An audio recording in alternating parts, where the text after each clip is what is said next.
Welcome to another episode of Let's Taste It. My name is Wayne, and what we have here today are some Duncan Hines Epic Brownie Cookies. Um, and so I don't know. The only thing I do know is that the way I make this recipe, it says that it calls for 6 tablespoons of melted butter and 1 egg, and that's for the cookie, and 8 tablespoons of butter and 1 egg for the brownie mix, right? Well, the way I prepare this is actually not according to direction. I actually use avocado oil instead of melted butter, and I didn't use any eggs at all. I used water. I substituted water instead. So this actually came out very interesting and quite surprising. All right, and to say the least, this shit tastes good. This is the bomb.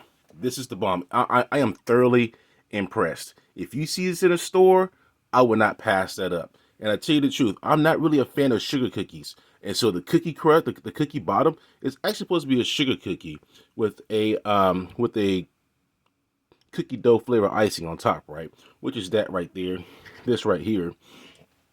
I don't really care for that. It doesn't taste too bad, but me personally, I don't care for icing on my brownies, whether it's chocolate icing or even I'm really a fan of German chocolate cake. So the coconut pecan frosting, I don't care for that at all on my brownies. So that's why I have a couple here that are without the icing on top.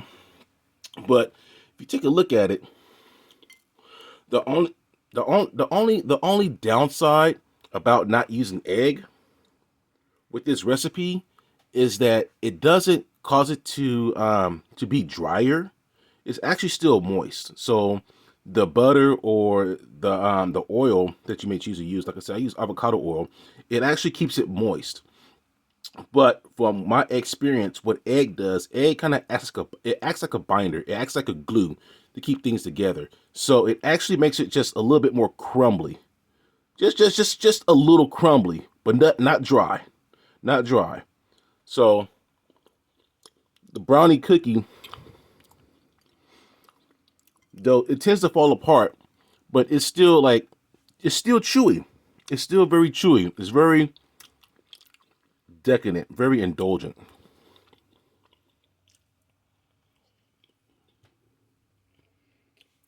And I really don't want you to hear me smacking my lips, my mouth, in the microphone, but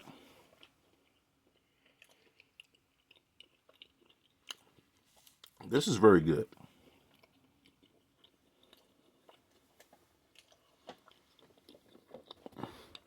It practically comes with everything you need in the box.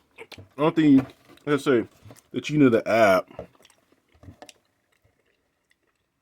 would be the butter, or like I say, the oil, because I use avocado oil, and I didn't use, and so I actually made 2 boxes. So it calls for an 8x8 pan. I actually use maybe like a 9x13 pan. So I used 2 boxes, right? And so of course you're supposed to double it. So that means that I didn't use any eggs at all, not a single egg. As you know, eggs are pretty expensive right now, and I much rather have eggs with my breakfast or for some other dish rather than some sweets right now. But so I did use 12 tablespoons of avocado oil for the cookie crust, but for the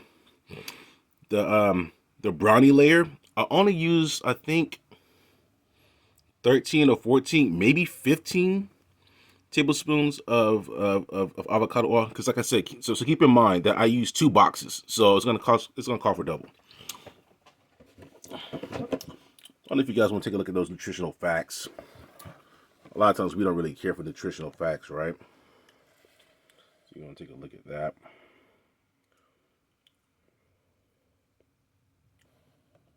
If you can, zoom in on that. Some people care about these things. I tend to care about these things. I actually, like when I'm in a grocery store, I do read the ingredients. I really do. I read the ingredients and nutritional facts.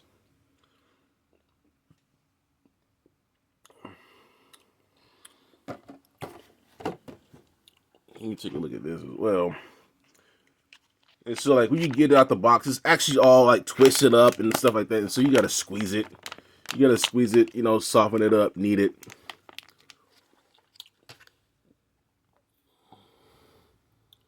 And this is what the frosting actually looks like.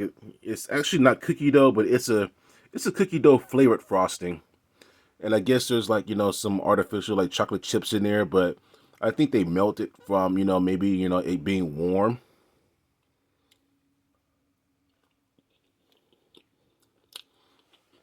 It's not bad.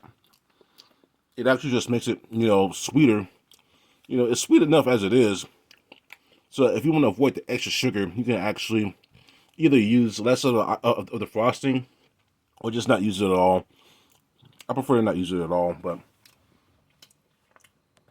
would I buy this again? I damn sure would. I give it two thumbs up. I give it two thumbs up. Um, and honestly, I actually found this on clearance at a store called Grocery Outlet. I found this at a grocery outlet some time ago, and it's just been sitting on my shelf. I swear, it's been sitting on my shelf, and I never got around to making it until, like, you know, I was like, you know what? Let me go ahead and make this because I want something sweet, right? And I was like, oh damn, this is pretty good. Let me show the people. Let me put this on. Let's taste it. And I guess I can't. I must say that I'm impressed. I'm impressed, especially with the ingredients that I use and the lack thereof. So it's been another episode of Let's Taste It. Duncan Hines Epic Cookie Bar Kit. Two thumbs up. Would definitely buy this again.